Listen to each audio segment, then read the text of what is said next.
जय माँ दुर्गा म्यूजिक आ गया, मिथिलांचल में छा गया।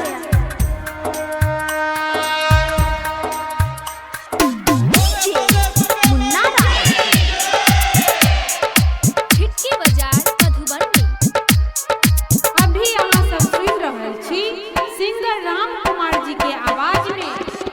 माथे के मुकुट मैया लागो कमाल, सिंह सवारी मैया लागो बबाल, सजल दरबार माई गजब पन डाल गे, माई तोहर सुंदरी छौ लाल लाल लाल गे, माई तोहर सुंदरी छौ लाल लाल लाल गे, माई तोहर सुंदरी छौ लाल लाल लाल गे, माई तोहर सुंदरी छौ लाल लाल लाल गे।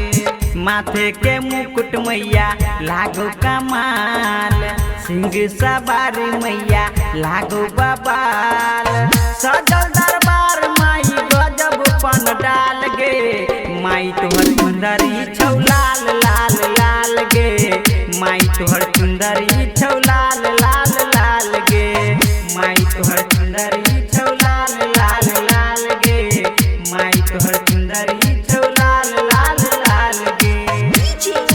मुन्ना राय, खिड़की बाजार मधुबनी। जय माँ दुर्गा म्यूजिक खजोली बाजार।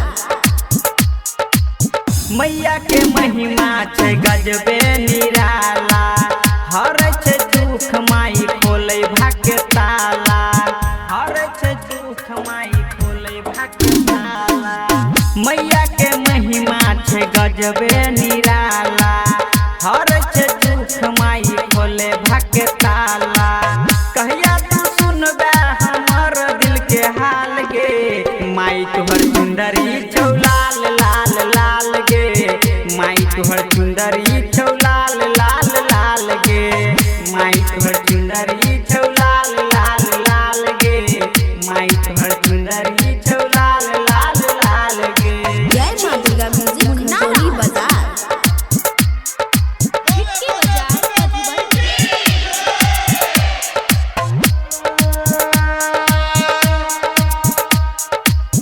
तोरा चढ़े बो मैया फूल कहार गे, गायक राम कुमार के कदे बेरा पार गे, गायक राम कुमार के कदे बेरा पार गे।